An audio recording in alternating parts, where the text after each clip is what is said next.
Syracuse was an Irish fisherman who lived a simple life, spending his days at sea catching fish.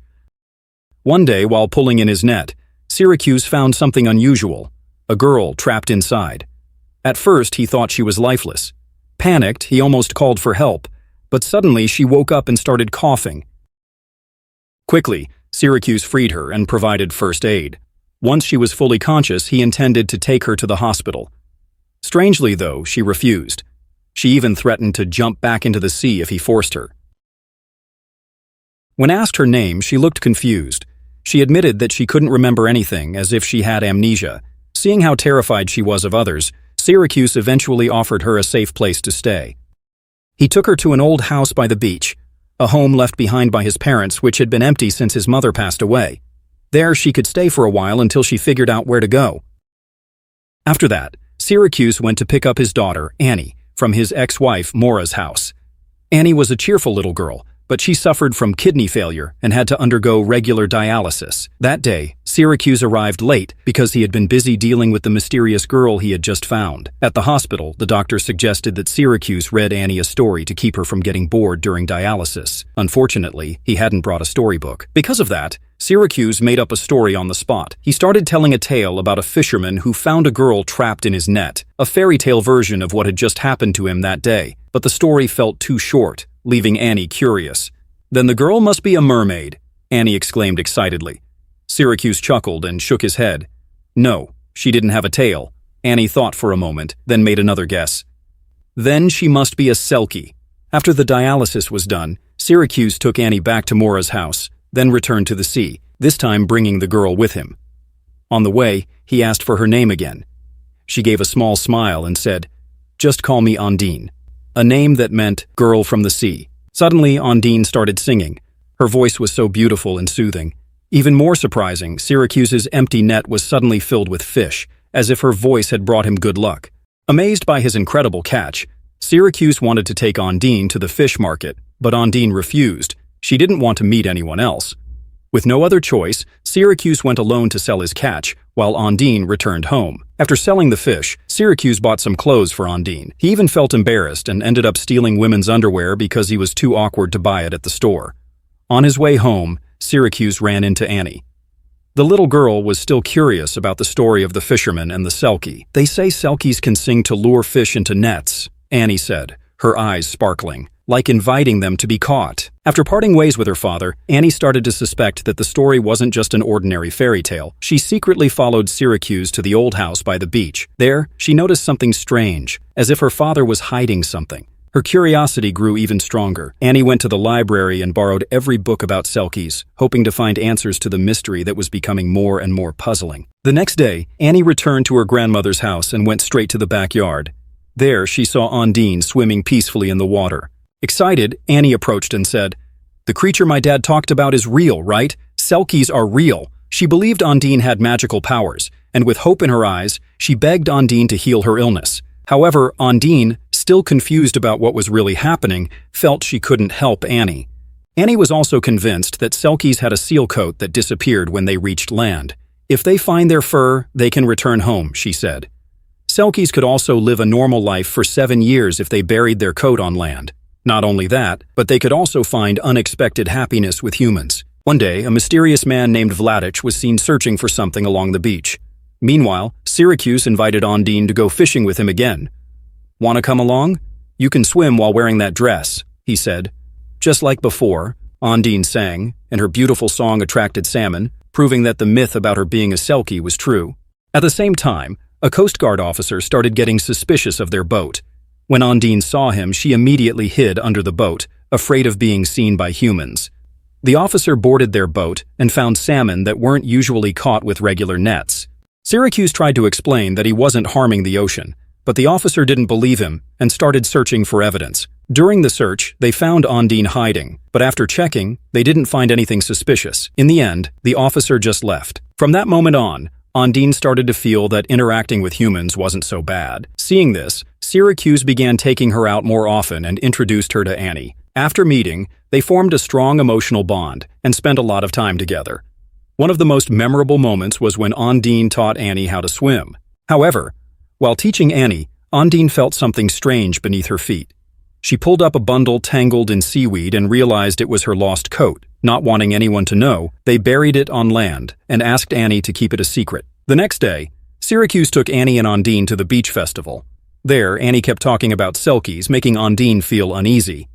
Eventually, Ondine admitted that she wasn't a selkie, but Annie refused to believe it and was determined to prove otherwise. Recklessly, she jumped into the sea. After the incident, Maura took Annie away and wouldn't let her see Syracuse again. Unfortunately, Annie wasn't happy living with her mother, especially since Maura was now with another man. Even though Maura had full custody, she often neglected Annie and left her alone. Meanwhile, Syracuse was devastated that he could no longer see his daughter. After being separated from Annie, Ondine paused for a moment and said, "Annie jumped into the sea to test me, didn't she?" Ondine felt that Annie wanted to see how much she was willing to sacrifice for her. Deep down, Ondine also started to feel something more for Syracuse. She admitted that she felt truly comfortable in his home, far from the sea and her loneliness. Syracuse, who was feeling down, finally opened up about his troubled past. 2 years ago, he was a man drowning in alcohol, his life as a fisherman falling apart. One day, after returning from the sea, he found his daughter unconscious at home while her mother was nowhere to be found. That incident led to him being thrown out by his ex-wife. From that moment on, he decided to quit drinking for his daughter's sake. They shared their stories, and it was clear that feelings were beginning to grow between them. Not long after, Syracuse regretted his actions and went to church to confess to the priest. After his confession, Vladic suddenly appeared and asked him about the woman seen on his boat. Thinking it was nothing serious, Syracuse brushed it off. Later, he visited Annie during her dialysis session. Since Maura, her mother, refused to accompany her, Syracuse decided to go alone. When he arrived, he saw his daughter sitting with her head down, and he immediately felt that something was wrong. It turned out that Maura had been neglecting Annie. Furious, Syracuse set out to find her. He found Maura partying with her friends at a bar. Meanwhile, as Syracuse left, Vladic came to his house looking for Ondine. When Ondine saw another car approaching, she immediately hid, afraid of being discovered. Finding no one there, Vladic eventually left. Afterward, Syracuse returned home and was shocked to find Ondine missing. Filled with worry, he searched for her and found her hiding by the riverbank. At that moment, he became certain that Ondine was the selkie Vladic had been searching for. With absolute confidence, he asked her to make a wish, believing that all his desires would come true. Gently, Ondine wished for Annie to be healed. On the other hand, Maura was furious that Annie had told her father about their family problems. To vent her anger, she drove recklessly, while Vladic, also angry after failing to find Ondine, was speeding in the opposite direction. Inevitably, an accident happened. Maura and Vladic collided unintentionally, and Annie was seriously injured in the crash. Syracuse and Ondine, who happened to be passing by, saw the accident and rushed to the hospital. There, the doctor informed them that Annie needed an organ donor, and the only person who could save her was Maura's new husband. With no other choice, Maura's husband decided to sacrifice his life to save Annie.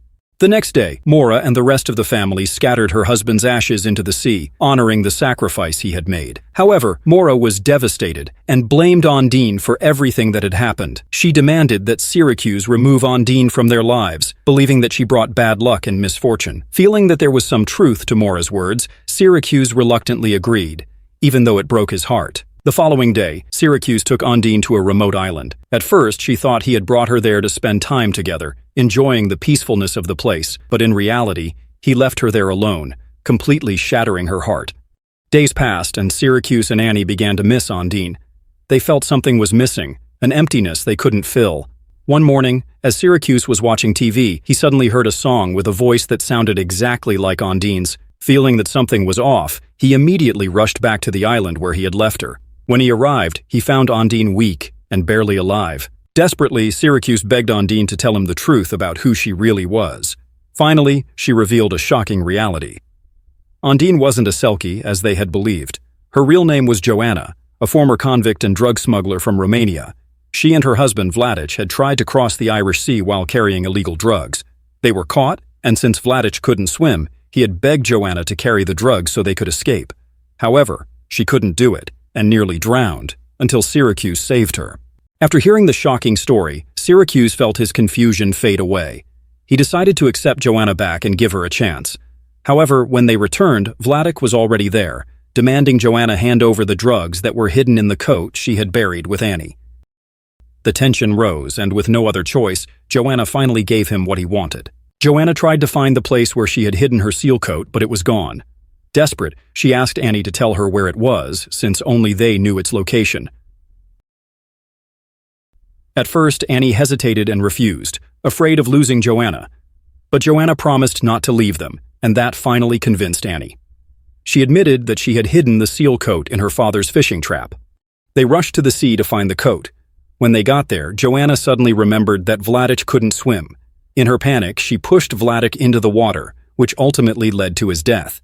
In the end, Joanna and Syracuse got married and built a happy family together. Even though Joanna wasn't the selkie they had believed her to be, the story of a selkie finding happiness on land turned out to be true for them both.